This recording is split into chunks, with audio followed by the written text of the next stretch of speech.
안녕하세요, 국지맨입니다. 이번 영상에서는 파이썬의 데이터 타입과 자료 구조에 대해서 알아보겠습니다.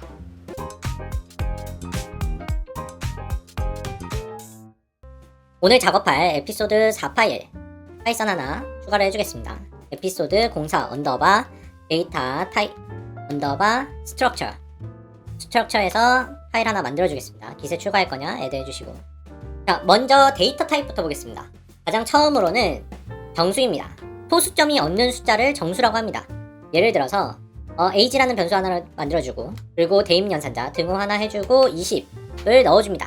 자, 이렇게 되면 소수점이 없는 숫자를 age에 넣어줬을 때 이 age에 대한 변수의 타입은 정수가 됩니다. 자, 우선 찍어보죠. age라는 밸류 값 제대로 대입이 됐는지 찍어보고, 프린트해서 타입이 뭔지 모를 때 저희는 타입이라는 함수에 이렇게 프린트를 해서 확인을 해볼 수가 있습니다. age라는 타입이, 데이터 타입이 무엇인지. 그래서 저희는 컨트롤 R로 에피소드 4번 파일을 실행을 해주면 이렇게 age의 값이 출력이 되고, 그 다음 줄에 타입이 출력이 됩니다. 타입이 int라고 해서 정수를 영어로 인티저로 해서 정수라는 타입으로 이 age가 출력이 됩니다. 그래서 변수에는 어떤 값이 들어가냐에 따라서 타입이 달라집니다. 다음으로 알아볼 데이터 타입은 실수입니다. 소수점이 있는 숫자입니다. 예시로는 weight, 몸무게로 해서 80.5kg을 주겠습니다. 이렇게 소수점이 있는 숫자가 할당이 된 변수에 프린트를 해보면 프린트 weight 해서 찍어주고, 이것도 동일하게 weight로 해서 타입을 찍고 실행을 시켜주면 이렇게 80.5라는 밸류가 뜨고, 해당의 타입은, 실수가 할당된 변수의 타입은 float라고 뜹니다. 실수는 float라는 타입으로 출력이 됩니다. 자, 그리고 다음으로는 저희가 가장 많이 쓰이는 문자열이라는 데이터 타입이 있습니다. 문자열은 저희 헬로 월드 했을 때 그리팅 메시지 써줬죠. 그리팅 해서 변수를 하나 만들어주고 헬로 월드를 쳐줍니다. 헬로 월드에서 문자열을 그리팅해 라는 변수에 넣어줍니다. 이것도 동일하게 프린트를 그리팅 해서 해주고, 프린트 타입을 그리팅을 해줍니다. 그리팅의 타입을 찍어주고 실행을 시킵니다. 실행을 시키면 헬로 월드 출력이 되고, str에서 스트링이라는 타입으로 그리팅의 타입이 출력이 됩니다. 문자열의 타입이 스트링이라고 이렇게 표시가 됩니다. 또 다른 데이터 타입으로는 불리언이라고 있습니다. 불리언이라고 해서 예시로는 is underbar adult 성인이냐 했을 때 등호 true로 줄 수도 있고, 혹은 false라고 줄 수도 있습니다. 참이냐 혹은 거짓이냐, 이 두 가지의 밸류로만 줄 수 있는 타입이 불리언입니다. 그래서 adult냐 했을 때 true라는 값을 주고 프린트를 해줍니다. 프린트를 is adult 프린트를 해주고, 이것도 마찬가지로 타입을 찍어줍니다. 이것은 어떤 타입으로 불릴지 해서 실행을 해주면 이렇게 true로 줬을 때 true 값이 출력이 되고, 데이터 타입은 불이라는 타입으로 출력이 됩니다. 여기까지는 일반적인 정수, 실수, 문자열, 불리언 데이터 타입이었고, 이제부터 알아볼 거는 파이썬의 자료 구조이면서 하나의 데이터 타입인 리스트, 튜플, 딕셔너리, 세트에 대해서 알아보겠습니다. 우선은 리스트입니다. 저희가 저번 강의 포문에서 하나 예시가 있었습니다. 포문에서 리스트 예시로 fruits, 과일에 해서 리스트를 줬었죠. 그래서 동일하게 fruits를 쓰겠습니다. fruits라는 변수에 대괄호를 오픈해주고, 스트링, 문자열 데이터 타입인 사과, 콤마, 바나나, 콤마, 딸기, 이런 식으로 과일 리스트의 요소들을 하나씩 추가를 해줍니다. 자, 그리고 프린트를 해줍니다. 프린트 해서 fruits 해서 해주고, 해당 프린트 해서 타입을 찍어봅니다. 타입은 무슨 타입인지, fruits의 타입은 무엇인지 해서 출력을 해보면 이렇게 fruits를 출력했을 때 리스트에 동일하게 대괄호가 열리고, 그리고 문자열 타입인 콤마 사과, 콤마 바나나, 콤마 딸기 해서 나타나게 되어집니다. 제가 이렇게 쌍따옴표를 쓰거나 작은 싸움표로 출력되거나 이렇게 두 가지로 문자열을 사용할 수 있는데, 둘 다 동일합니다. 파이썬에서는 둘 다 동일하게 인식을 해서 이렇게 쓰여줘도 동일하게 문자열로 인식이 됩니다. 작은 따옴표나 큰 따옴표나 둘 다 문자열을 표시하는 거여서 편한 것으로 사용해 주시면 됩니다. 자, 그러면 이 리스트라는 자료 구조체는 문자열만 쓰이냐? 아닙니다.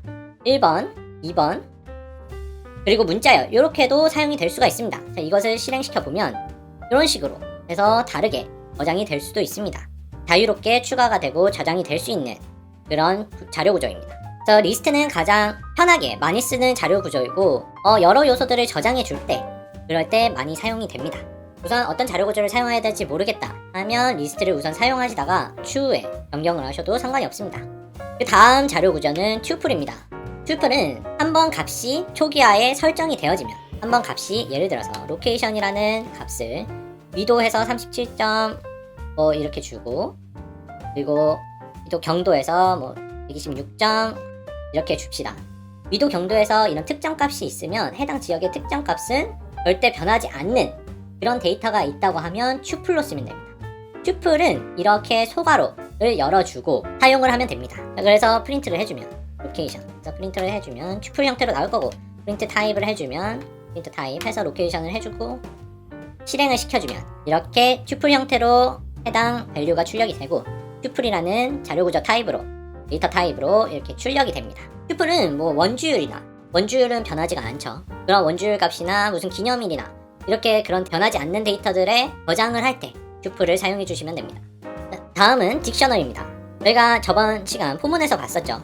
스튜던트 스코어스에서 중괄호로 열어주시고 철수 하고 첫 번째 키값 그리고 콜론 하고 점수하고 요소별로 구분은 콤마로 그리고 다음은 02 하고 콜론 하고 점수 02의 점수 밸류값 하고 콤마 해서 다음 인수라는 애의 점수는 콜론으로 구분을 해서 95점 이렇게 점수를 학생별 점수를 앞에 콜론 앞에는 키값이라 하고 뒤에는 밸류값이라 합니다.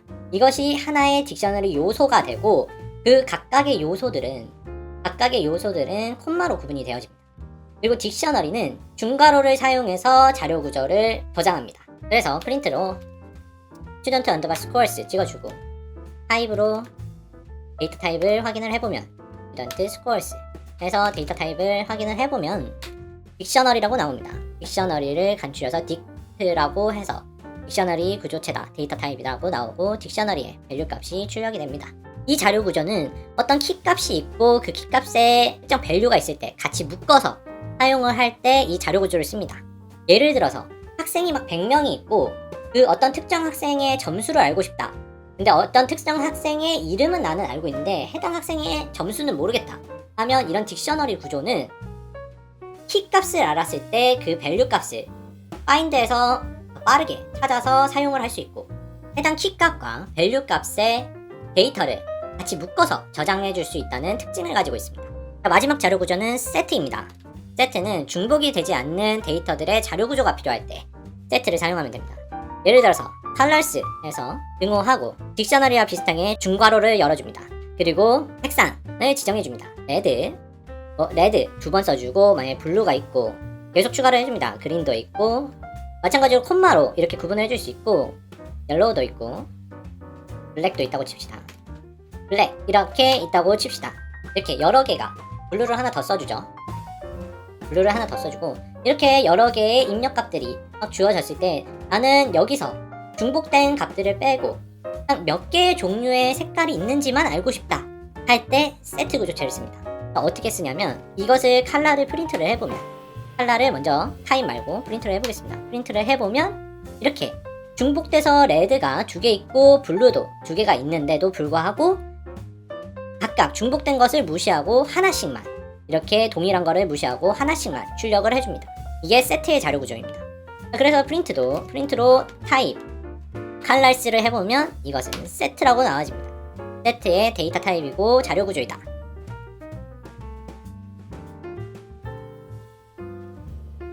세트도 그렇고 딕셔너리도 이렇게 중괄호로 된 자료 구조는 중복을 허용하지 않습니다. 중복을 허용하지 않고 딕셔너리에서는 키값의 중복이 허용되지 않습니다. 그래서 이렇게 중복된 게 있을 때 하나로만 표시되는 특징이 있습니다. 그래서 저희가 용도에 따라서 무엇이 필요한지 언제 써야 되는지는 각각의 특징에 맞게 데이터 타입과 자료 구조 특징에 맞게 사용을 하시면 됩니다. 오늘 배우신 데이터 타입과 자료 구조는 계속해서 중요하게 사용되고 언급될 내용이어서 개념을 잘 익혀두시기 바랍니다. 오늘 한 부분 커밋을 네 번째로 해서 changes 파일 커밋을 해주시고 푸시 커밋을 해주시고 향후에도 계속 렉처들이 나올 텐데 해당 커밋들 제가 언급을 안 해도 진행해 주시면 됩니다.